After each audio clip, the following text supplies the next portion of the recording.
Birthday होता है। Doctor Samuel Christian Friedrich Hahnemann ये होम्योपैथी के जन्मदाता हैं और होम्योपैथी के जन्मदाता 1755 में पैदा हुए, 1843 तक जीवित रहे और ये जर्मनी में पैदा हुए। इस बार world homeopathic day London college of homeopathy की तरफ से हाउस ऑफ लॉर्ड्स में ब्रिटिश पार्लियामेंट में मनाया गया, जिसमें एक कॉन्फ्रेंस भी रखी गई और उस कॉन्फ्रेंस में नॉर्थ में से हमने अपना पेपर प्रेजेंट किया। मैंने, डॉक्टर कमल कांति ने और डॉक्टर रूपाली जिंदल ने जो बाल उड़ जाते हैं जिसको एल्पीसिया कहते हैं, जैसे एज के हिसाब से वो नहीं, बीमारी से, जैसे कोई स्पॉट फॉलिंग बन गई, कोई यहाँ से उड़ गए, आईब्रोज उड़ गई, आई लैशेज उड़ गई, या यहाँ से या सिर में स्पॉट्स बन गए, जो ऐसी चीज़ें होती हैं इसको एल्पीसिया कहते हैं। इसके ऊपर एक रिसर्च पेपर पढ़ा और वो पेपर एक्सेप्ट भी हुआ। जो ज्यूरी थी, होम्योपैथिक ज्यूरी थी वर्ल्ड की, उसमें वो पेपर एक्सेप्ट हुआ। हमने वो पेपर पढ़ा 10 अप्रैल को हाउस ऑफ लॉर्ड्स में, यूके पार्लियामेंट, भारत की तरफ से।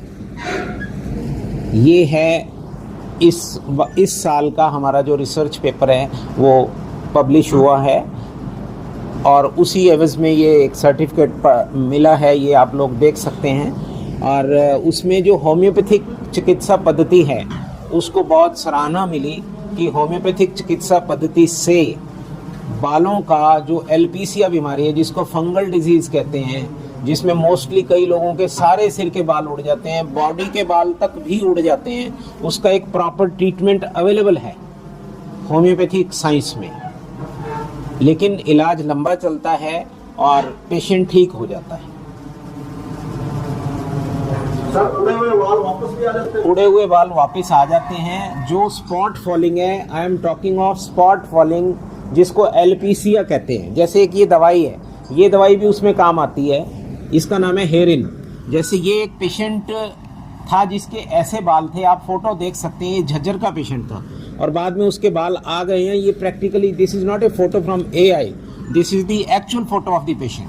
सर, जो जेनेटिक होते हैं, अपने बाल उड़ जाते हैं 25-30 साल के बाद, वो अलग चीज़ है। वो तो एक, that has many other different reasons. लेकिन जो एल्पीसिया एरिएटा, जो स्पॉट फॉलिंग है, जैसे एक सिक्के की जगह से उड़ गए, कईयों की मूंछ उड़ गई, किसी की दाढ़ी के बाल उड़ गए, मोस्टली आपने देखा होगा लोग उसमें प्याज का रस, लहसुन का रस, ऐसा कुछ करते हैं। Sometime that disease takes the whole part, that is known as alopecia generalis. तो वो ऐसा हो जाता है, तो उसमें होम्योपैथिक पद्धति बहुत बढ़िया इलाज करती है। इसका सर कितना टाइम होता है? 2 महीने, 4 महीने, 6 महीने मिनिमम? इसका टाइम वेरी करता है, कई बार 6 महीने भी लग जाते हैं, कई बार 2 महीने में भी ठीक हो जाते हैं स्पॉट फॉलिंग, और कई बार साल भर भी लग सकता है। टाइम इसमें वेरिएबल है। जो पेपर हमने प्रेजेंट किया, उस पेपर में उस बंदे के बिल्कुल भी बाल नहीं थे और उसके बाल कंप्लीट आ गए।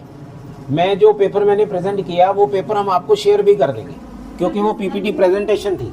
जी सर, इससे अगर जिक्र कर रहे हो, उसके सिम्टम्स क्या-क्या हैं? जैसे स्टार्टिंग बालों के ही जाने से होती है? उसके स्टार्टिंग बालों के जाने से ही होती है। एक स्पॉट बन जाता है, एक चिकना सा स्पॉट बन जाएगा। सडनली आप कटिंग कराने जाओगे या शेव करोगे तो आपको लगेगा कि एक पर्टिकुलर जगह से बाल नहीं है, तो उसको एल्पीसिया एरिएटा कहते हैं। डॉक्टर, इसका कारण क्या है?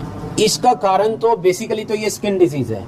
लोग इसको ऐसे सोचते हैं कि कीड़ा लग गया, कीड़ा कूड़ा कुछ नहीं है, this is A skin disease. और ये मोस्टली सुप्रेशन ऑफ चमड़ी रोग को दबाने से होती है। और इसका कोई पर्टिकुलर, मतलब अदर साइंसेज में ऐसा माना गया है कि ये फंगल डिजीज है। बेशक आप उसको ऐसे मान लो, लेकिन होम्योपैथी पेशेंट के सिम्टम लेकर ठीक करती है। हम पेशेंट की सारी बातें पूछते हैं, भाई आपको खाने पीने में मीठा अच्छा लगता है, नमकीन अच्छा लगता है, उसके बेसिस पे दवाई सिलेक्ट होती है। और एक उपचार के बाद डॉक्टर साहब, क्या इसके पुनः होने की कोई आशंका नहीं, इसकी रेकरेंस नहीं होती। अगर होम्योपैथिक ट्रीटमेंट से दवाई लेके ठीक होता है तो इसकी रेकरेंस नहीं होती। डॉक्टर, आप कौन-कौन सी बीमारियों के एक्सपर्टीज है, कौन-कौन सी बीमारियों के आप एक्सपर्ट? होम्योपैथिक साइंस में सभी चीज़ों का इलाज सिम्टोमेटोलॉजी पे होता है, लक्षण देखकर, लक्षणों पे आधारित किया जाता है। बहुत सारे केसेस हैं, हमने बहुत रिसर्च की है। हर साल कम से कम आज तक 22 कंट्रीज में हमने रिसर्च पेपर पढ़ दिया। अभी 2 साल पहले भी एक कॉन्फ्रेंस यहीं पर ही हमने एक प्रेस कॉन्फ्रेंस बुलाई थी, वो टॉपिक डिफरेंट था, लेकिन हर साल एक नया टॉपिक नए आइडिया के ऊपर रिसर्च पेपर पढ़ाया जाता है। एक इंटरनेशनल फोरम है that is known as LMHI। Mostly वो एक वर्ल्ड की ऑर्गेनाइजेशन है। होम्योपैथी के रिसर्च पेपर 6 महीने पहले वहाँ भेजता है डॉक्टर, फिर होम्योपैथी के एक पैनल है वो उसको डिस्कस करते हैं। अगर उनको लगता है कि yes this is a presentable thing and a new thing, only then that very person is allowed to speak in front of world homeopathic doctors. इसमें शुगर का भी sugar is a manageable disease. देखो आपको एक बात बताता हूँ, sugar ठीक हो सकती है अगर हमें लक्षण अच्छा मिल जाए। जैसे अभी मेरे पास एक जुवेनाइल शुगर का केस आता है। जुवेनाइल शुगर में क्या होता है कि इंजेक्शन लग रहा है। अब वो बच्चा मेरे पास आया, 3 साल का बच्चा था, हालांकि ये टॉपिक से अलग बात हो गई थोड़ी सी। तो वो केले की उसको इतनी डिजायर थी कि 3 साल का बच्चा 24-25 केले रोज खाता। Can you believe? I can present the paper, मेरा अगला साल का टारगेट वो बच्चा है शुगर पे। लेकिन मैंने उसको क्या किया, होम्योपैथी क्या करती है, हमने उसको शुगर की दवाई नहीं दी, हमने उसको दवाई दी डिजायर फॉर बनानास। उसमें सिंगल मेडिसिन थी, वो दवाई दी, उसकी इंसुलिन बंद हो गई, उसकी ब्लड शुगर अब 120 रह रही है। द पेशेंट कम्स फ्रॉम, ये संगत बठिंडा के पास है, वहां से आता है, मेरे पास उसके वीडियोस भी हैं। डॉक्टर साहब एलोपैथिक और होम्योपैथिक में कितना डिफरेंस मानते हैं? ऑल टुगेदर दीज आर के बहुत साइड इफेक्ट हैं। नहीं, this is all together different science. वो हम, आपने लोगों ने सुना होगा कि होम्योपैथी को हाथ नहीं लगाते। होम्योपैथी को हाथ इसलिए नहीं लगाते क्योंकि होम्योपैथी जिस चीज से बनती है उसकी सिर्फ एनर्जी इसमें है, मटेरियलिस्टिक डोज नहीं है। मतलब अगर इससे, इस पानी से दवाई बनी है तो पानी का एक एटम भी उसमें नहीं है, पानी की एनर्जी है, वो इतनी महीन होती है। और एलोपैथिक क्वांटिटेटिव डोज होती है, 500 mg, 1000 mg, 25 mg, 5 mg। तो वो साइंस अलग है, उसके अपने फायदे हैं। मैं ये नहीं कहूंगा कि एलोपैथी के फायदे नहीं है, वो अपनी जगह सही है। Homeopathy is a different science. यानी कि होम्योपैथिक के लिए हमें जाना चाहिए, ट्राई करना चाहिए, 100% करना चाहिए, खासकर क्रॉनिक केसेस में। अब मान लो किसी को एक्सीडेंट हो गया तो उसको प्लास्टर कराना पड़ेगा। देखो हमें थोड़ा सा समझने की जरूरत है। अगर किसी का एक्सीडेंट हो गया और टांग कट गई तो उसको सर्जन की जरूरत है। हमारे पास फार्मेसी है, हम दवाइयां होम्योपैथिक देते हैं जिनका कोई साइड इफेक्ट नहीं होता। मदर प्रेग्नेंट हो, उसके पेट में बच्चा हो तो भी आप होम्योपैथिक दवाई दे सकते हैं।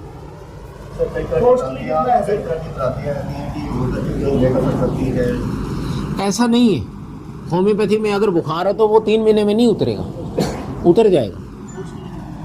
मतलब बेसिकली क्या है कि अगर किसी को 104 बुखार है, वहां आपने क्रोसिन दे दी, क्रोसिन दे के एक बार फीवर डाउन आ गया। होम्योपैथी में और साथ में हमने 5 दिन का एंटीबायोटिक कर लिया। डॉक्टर क्या करता है, आपको सुबह शाम क्रोसिन दे देता है, उससे आपका फीवर राइज नहीं होता। आप सोचते हैं ठीक हो गया, आप ठीक नहीं हुए, आपका टेम्परेरीली फीवर डाउन हो गया। लेकिन होम्योपैथी में जो दवाई दी जाती है उसमें टेम्परेरीली डाउन नहीं होता, उसको ठीक होने में 1-2 दिन लग जाते हैं और पेशेंट ठीक हो जाता है। सारा कुछ सिम्टम्स पे डिपेंड करता है। The lining of the doctor and the patient should be one line. आपने मुझे बात बताई, कुछ बताया, कुछ नहीं बताया, तो आप ठीक नहीं होंगे। कॉस्ट क्या है होम्योपैथिक, एलोपैथिक क्या? होम्योपैथिक दवाइयाँ बहुत सस्ती पड़ती हैं, एलोपैथिक के कंपैरिजन में कोई भी इलाज आप ले लो सस्ता पड़ता है, ऐसी कोई बात नहीं है। वन कैन कोई भी आदमी इसको अफोर्ड कर। डॉक्टर साहब हमारे यहाँ नशे की बहुत बड़ी दिक्कत है, इसमें नशा छुड़ाने के लिए भी कुछ आता है? नशा छुड़ाने के लिए तो मेंटल मेकअप है। देखिए नशे के पीछे हम पड़े हुए हैं, लेकिन हम ये नहीं देख रहे कि नशा है क्यों। नशे के पीछे हम कहते हैं भी तू गोलियां मत खा, पहले उसकी सर्कमस्टांसेस देखो कि उसके हालात क्या हैं। क्योंकि हमारी एम्बिशंस इतनी बढ़ गई हैं, किसी को अगर 5,000 रुपए की कमाई है तो वो सोचता है मेरे को 50,000 की कमाई हो जाए, तो वो समय लगेगा ना। दूसरों को देखकर हम नशे करते हैं, मेरा कहने का मतलब दूसरों की प्रोग्रेस देखकर। आज एक आदमी कामयाब है, दूसरा कामयाब नहीं है, उसको लगता है भी वो कामयाब है, वो एडिक्शंस में पड़ जाता है, रॉन्ग एडिक्शंस में पड़ जाता है। तो हम हालात सुधारें, समाज के सुधारें, अपने आप को सुधारें। नशा अपने आप का सेकेंडरी है, नशा सेकेंडरी है। नशा उस चीज से छुपने का रास्ता है। डॉक्टर साहब लंदन में कितने प्रतिनिधियों ने शिरकत की, किन कितने राष्ट्रों से, और क्या उन्होंने एलपीसीया भी अपना नहीं, सबके टॉपिक अलग अलग होते हैं। एल्पीसिया पे नहीं थे सभी लोग, कम से कम 35-40 कंट्रीज के लोग थे और उनका किसी का डायबिटीज़ पे था, किसी का स्टोन पे था, किसी का प्रोस्टेट पे था, एज रिलेटेड प्रॉब्लम है, अलग अलग टॉपिक होते हैं। क्या मैसेज आखिर में सिरसा वासियों के लिए देना चाहेंगे? मैं सिरसा वासियों के लिए ये मैसेज देना चाहूँगा कि जब कभी भी आपको लगे कि आप ठीक नहीं हो रहे या आपको होम्योपैथिक ट्रीटमेंट की ज़रूरत है, तो सिरसा में बहुत सारे होम्योपैथिक डॉक्टर्स हमारे भाई प्रैक्टिस करते हैं। आप किसी के पास भी जाकर होम्योपैथिक इलाज कर सकते हैं। होम्योपैथिक इलाज साइड इफ़ेक्ट इसमें बिल्कुल नहीं होते और कुछ आजकल होम्योपैथी की पेटेंट मेडिसिन्स भी आ गई हैं। जैसे अब किसी के बाल झड़ते हैं और वो डॉक्टर स्पॉट फॉलिंग है और वो डॉक्टर के पास नहीं जाना चाहता, तो ये हेयर इन एक दवाई है जो कि केमिस्ट पे अवेलेबल है, जिसकी कीमत सिर्फ 150 रुपये है। आप सिर्फ ये दवाई लेते रहो। और मैं एक बात और चाहूँगा कि अगर बीमारियों से बचना है तो हमें अपना लाइफस्टाइल सुधारने की ज़रूरत है। हम 23 घंटे अपने काम को दें, 1 घंटा अपने शरीर को दें। हम चाहते ही हैं कि मेरी हर डिज़ायर पूरी हो जाए, लेकिन हम इस शरीर जो हमारा मशीन है, हम गाड़ी की सर्विस कराते हैं। मेरे में इतने, आप प्रेस के इतने लोग बैठे हो, बताइए मेरे को कितने लोग रोज सैर करते हैं? तो हम क्यों ना अपने शरीर के लिए 1 घंटा दें। ये मेरा मैसेज है सिरसा के लिए कि we must contribute to general health. खाने पीने की आदतें, ये चीज़ें हमें सुधारने की ज़रूरत है। दवाइयाँ सब कुछ नहीं कर सकती। Sir, but about chronic diseases की बात की जाए तो जो होम्योपैथिक दवा कितने कारगर साबित हो रही है? क्रॉनिक डिजीजेज में बहुत ज़्यादा कारगर है, क्योंकि क्रॉनिक डिजीजेज में होता क्या है कि रीज़न, अब आज आपको जुकाम है और लोग कहते हैं जी कनक आ गई, मेरे को छींकें लग गई, पर कोई ये नहीं देखता भी कनक में अब छींकें लगी हुई हैं और 6 महीने पहले आपको खारिश थी, तब आप स्किन वाले के पास जाते हो, आजकल आप नाक वाले डॉक्टर के पास जाते हो। तो शरीर को एज ए होल देखो। भी मेरी सेहत जब मैं 40 साल का था तब कैसी थी और 42 साल में कैसी है, तब आपको समझ आएगी कि व्हाट आई हैव लॉस्ट। मेरा मैसेज ये है कि शरीर को 1 घंटा दो, 15 मिनट अपने कमरे में चुपचाप बैठो, कुछ मत करो। जरूर सोचो आज मैंने सारे दिन में कितने अच्छे काम किए। ये मैसेज। डॉक्टर का योगदान, असली योगदान मेन उन्हीं का है। ये जो डॉक्टर रूपाली का क्लिनिक में भी प्रैक्टिस करते हैं, उस समय ये पार्टिसिपेंट वहाँ ये भी थे। स्पीकर एक ही होता है लेकिन प्रेजेंटेबल दोनों होते हैं, दोनों लोग प्रेजेंट करते हैं। जैसे इनका ये सर्टिफिकेट है, इन्होंने भी इसके ऊपर एल्पीसिया के ऊपर सारा जो नोट्स बनाए, जो लिखा पेपर, वो इन्होंने ही ड्राफ्ट किया। सारी ड्राफ्टिंग इनकी थी। और बेसिक क्या है कि वहाँ बहुत से डॉक्टर कपल्स आते हैं, तो वो कहते हैं अगर दो आपकी फैमिली वाइज ही हो गया तो बाकियों को चांस नहीं मिलता।